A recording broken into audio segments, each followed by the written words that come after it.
Hi all welcome to Shaz world. അപ്പോൾ നമ്മൾ വന്നിട്ടുള്ളത് വളരെ എളുപ്പത്തിൽ നമുക്ക് ഉണ്ടാക്കാൻ പറ്റുന്ന നല്ലൊരു തേങ്ങാച്ചോറിൻ്റെ റെസിപ്പി ആയിട്ടാണ്.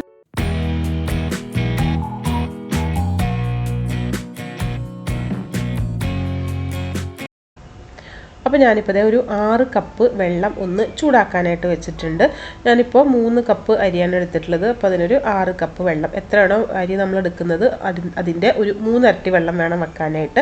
അപ്പോൾ അതേ വെള്ളം നല്ലപോലെ തിളച്ച് വരുന്ന സമയത്ത് ഞാൻ അതിലേക്ക് ആവശ്യത്തിലുള്ള ഉപ്പിട്ട് കൊടുത്തിട്ടുണ്ട്.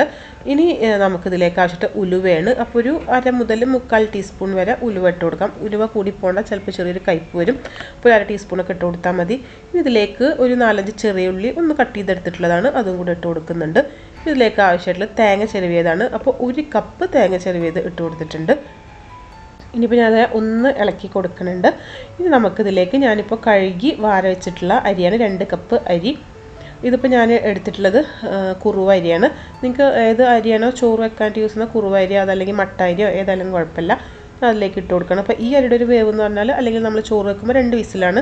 അപ്പോൾ അതുകൊണ്ട് തന്നെ 2 വിസിൽ വേവുന്നത് വരെയാണ് ഞാനത് വേവിച്ചെടുക്കുന്നത്. ഒന്ന് ഇളക്കി കൊടുത്തിട്ടുണ്ട്. ഇനി കുക്കർ അടച്ച് വെക്കുക. ഈ സമയത്ത് ഞാൻ ഉപ്പ് നോക്കുന്നുണ്ട്, ഉപ്പ് കറക്റ്റാണ്. അപ്പോൾ അത് ഒന്ന് അടച്ച് വെച്ചിട്ട് 2 വിസിൽ വരെ ഒന്ന് കുക്ക് ചെയ്തെടുക്കാം. എന്നിട്ട് ഇത് 2 വിസിൽ വന്നതിന് ശേഷം നല്ലപോലെ അത് ചൂടാറിയതിന് ശേഷം മാത്രം തുറന്ന് നോക്കാം. ഇപ്പോൾ ഇത് 2 വിസിൽ വന്നതിന് ശേഷം ഞാൻ കുക്കർ ഗ്യാസ് ഓഫ് ചെയ്തിട്ട് ഇപ്പുറത്തെ ഗ്യാസിലേക്ക് വെച്ചിട്ടുണ്ട്. നല്ലപോലെ അതിൻ്റെ വിസിലൊക്കെ എയറൊക്കെ പോയതിന് ശേഷം തുറന്ന് നോക്കുകയാണ്. ഇപ്പോൾ ഇത് അത്യാവശ്യം നല്ല രീതിയിൽ കുക്കായി വന്നിട്ടുണ്ട്. അടിയിലൊന്നും പിടിച്ചിട്ടില്ല, നല്ല പെർഫെക്റ്റ് ആയിട്ട് നമുക്ക് കിട്ടിയിട്ടുണ്ട്. അപ്പോൾ നമ്മൾ എല്ലാ ദിവസവും സാധാ ചോറ് കഴിക്കുമ്പോൾ അതിന് കുറച്ചൊരു ഡിഫറെൻ്റ് ആയിട്ട് കുറച്ച് തേങ്ങ ഉലുവയൊക്കെ ഇട്ട് ഉണ്ടാക്കുമ്പോൾ ചെറിയൊരു നല്ലൊരു തേങ്ങയുടെയും ഒരു ഉലുവയുടെയൊക്കെ ഫ്ലേവർ ഉണ്ടാവും. പിന്നെ ഇപ്പോൾ നമ്മുടെ വീഡിയോ കണ്ടുകൊണ്ടിരിക്കുന്ന ആരെങ്കിലും നമ്മുടെ ചാനൽ ഇതുവരെ സബ്സ്ക്രൈബ് ചെയ്തിട്ടില്ല എന്നുണ്ടെങ്കിൽ നിങ്ങളിപ്പോൾ തന്നെ സബ്സ്ക്രൈബ് ചെയ്യട്ടോ. അതുപോലെ തന്നെ നിങ്ങൾക്ക് നമ്മുടെ റെസിപ്പീസൊക്കെ ഇഷ്ടപ്പെടുകയാണെങ്കിൽ ലൈക്ക് ചെയ്യുക, ഷെയർ ചെയ്യുക, നിങ്ങളുടെ അഭിപ്രായങ്ങളൊക്കെ നമ്മുടെ കമൻറ്റ് ബോക്സിൽ ഒന്ന് എഴുതി അറിയിക്കുകയും കൂടി ചെയ്യാം.